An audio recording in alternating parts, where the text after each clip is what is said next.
સુરતના વરાછા કાપોદ્રા વિસ્તારમાં પાલિકાની મંજૂરી વિના જ શિક્ષણ મંત્રીના હસ્તે સ્થાનિક કોર્પોરેટરની હાજરીમાં સીસી રોડનું ખાતમુહૂર્ત કરાયું હોવાનું સામે આવ્યું છે। સુરત વરાછામાં કાપોદ્રા વિસ્તારમાં પાલિકાની મંજૂરી વિના શિક્ષણ મંત્રી હસ્તે સીસી રોડનું ખાતમુહૂર્ત કરાયું। રાજ્યના શિક્ષણ મંત્રી પ્રફુલ પાનસેરિયાએ 30 નવેમ્બરે કાપોદ્રા વિસ્તારમાં આવેલ લક્ષ્મણનગર સોસાયટીમાં સીસી રોડના નિર્માણ માટે ખાતમુહૂર્ત કર્યું। આજે 25 દિવસ વીતી ગયા છતાં તો ન તો કામગીરી શરૂ થઈ છે કે ન ફાઇલ મંજૂર થઈ। વિવાદાસ્પદ ખાતમુહૂર્ત તંત્રની કાર્યપદ્ધતિ સામે પ્રશ્નો ઊભા કર્યા।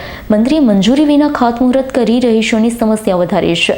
સોસાયટીના વરાછા ઝોનમાં આવે છે, જેની ફાઇલ પાલિકા કમિશનર પાસે મંજૂરી માટે મોકલાવી છે। જો કે ખાતમુહૂર્ત સમય કાર્ય માટે માત્ર અંદાજ તૈયાર કરાયો હતો। અત્યાર સુધીમાં કમિશનરે સહી પણ કરી નથી। ત્યારે ખાતમુહૂર્ત વખતે સ્થાનિક કોર્પોરેટર સ્વાતિ કયાડા પણ હાજર હતા, છતાં કામગીરી શરૂ ન થતાં લોકોમાં નારાજગી જોવા મળી। નમસ્કાર, હું Dharmesh Bhanderi, corporator ward number 17 Surat મહાનગરપાલિકા અને પૂર્વ વિપક્ષ નેતા સુરત મહાનગરપાલિકા। આ વોર્ડ અમે જ્યાંથી ચૂંટાયા છીએ જનપ્રતિનિધિ તરીકેનો વોર્ડ નંબર 17 અને 17 નંબરના વોર્ડની આ લક્ષ્મણનગર સોસાયટી, આ સોસાયટીમાં વર્ષોથી પ્રાથમિક સુવિધાઓનો અભાવ હતો અને એના ભાગરૂપે અમે પાણીની લાઈન નાખાવવા માટેની તમામ પ્રક્રિયા પૂર્ણ કરાવી।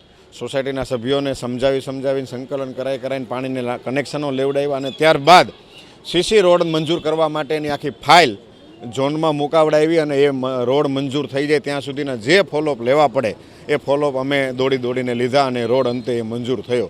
રોડ તમામ પ્રક્રિયાઓમાંથી મંજૂર થઈ ગયા બાદ યુનિટ રેટ નવા આવવાના હોય, કોઈપણ એજન્સીને કામ સોંપણી ન થઈ, કારણ કે નવા ભાવ મંજૂર થવાના હોય એટલે નવા ભાવના આધારે કોન્ટ્રાક્ટરને કામ આપવાનું હતું અને એટલા માટે અમે એ કામને પ્રક્રિયા થોડીક ઢીલી રહે। હજી એ કામ સોંપાણું નથી, ટૂંક સમયમાં વર્ક ઓર્ડર આવી જશે। પણ આ વર્ક ઓર્ડર આવ્યા પહેલાં ભારતીય જનતા પાર્ટીના ધારાસભ્ય અને ગુજરાત રાજ્યના મંત્રી શ્રી પ્રફુલભાઈએ ખાતમુહૂર્ત કરી દીધું। એમની સાથે આમ આદમી પાર્ટીમાંથી ભારતીય જનતા પાર્ટીમાં જે પલટી મારીને ગયા એવા કોર્પોરેટર શ્રીમતી સ્વાતિબેન કયાડા સવારમાં 8 વાગ્યામાં આવે છે, સોસાયટીના લોકોને જગાડે છે કે આવો ખાતમુહૂર્ત કરવું છે। સોસાયટીવાળાને ખબર નથી, એને એમ થયું કે 8 વાગ્યામાં કેમ ખાતમુહૂર્ત। તો આ બદલાવ છે કે આ હેલ્ધી કોમ્પિટિશન થયું। અમે જ્યાં ચૂંટાણા છીએ, જ્યાં આમ આદમી પાર્ટી ચૂંટાણી છે, તે દરેક જગ્યાએ લોકોના કામ માટે હેલ્ધી કોમ્પિટિશન થવા લાગ્યું। જ્યાં આમ આદમી પાર્ટી નથી ચૂંટાણી તે જગ્યાએ આજે પણ દરેક કામ સરકારી ગતિએ, ગોકળ ગતિએ એકદમ ધીમા મંદ ચાલે છે। પરંતુ આમ આદમી પાર્ટી તરીકે અમે ચૂંટાયા બાદ એ કામનું કોમ્પિટિશન થયું, લોકો કામ માટે દોડવા લાગ્યા। ભારતીય જનતા પાર્ટીના લોકોએ દોડવા લાગ્યા કે આપણે કામ કરવું પડશે, નહીં તો હજી વધારે મજબૂતાઈથી આમ આદમી પાર્ટી ચૂંટાશે। તો અમે જે ઈચ્છતા હતા એ બદલાવ આવ્યો છે। તમારો જે સવાલ છે કે ખાતમુહૂર્ત પહેલાં જ ભાજપના ધારાસભ્ય અને મંત્રી કોર્પોરેટર સ્વાતિબેન, ભાજપના કાર્યકર્તાઓ કેમ ખાતમુહૂર્ત કરવા આવ્યા, એ સવાલનો જવાબ તો એ આપી શકે કે વર્ક ઓર્ડર અપાણા પહેલાં, કામ સોંપણી અપાણા પહેલાં શા માટે એમની વહેલી સવારમાં 8 વાગ્યામાં આવીને, શિયાળાની સવારમાં 8 વાગ્યામાં આવીને પોતાનું ત્રિકમ લઈને આવ્યા અને ખાતમુહૂર્ત એમણે કરી દીધું। ઘનશ્યામભાઈ કરશનભાઈ કચેરિયા, લક્ષ્મણનગર સોસાયટી પોણા ગામને આ રોડ રસ્તા બનાવવાની અત્યારે કાદવ કીચડ હોય, પછી માટી ઉડે, મચ્છરનો ત્રાસ હોય, ટ્રાફિકના પ્રશ્ન હોય, આવું બધું છે। રોડ રસ્તાની વાત છે, કેટલા સમયથી રોડ અંદાજે 20 દિવસ પહેલા ખાતમુહૂર્ત કરી ગયા, હજી કોઈ આવ્યું નથી।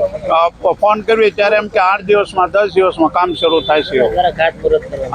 પ્રફુલભાઈ એક કોર્પોરેટર હતા, સંજયભાઈ, આ લક્ષ્મણનગરમાં 3 નંબરની શેરીમાં।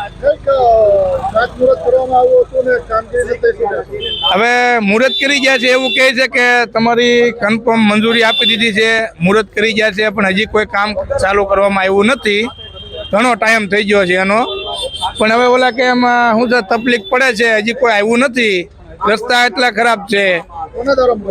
હવે પ્રફુલભાઈ ને કોઈક મેડમ બીજા હતા, બીજા ઘણા વ્યક્તિઓ હતા, પણ એવું અમુકને તો મને નામે નથી આવડતા।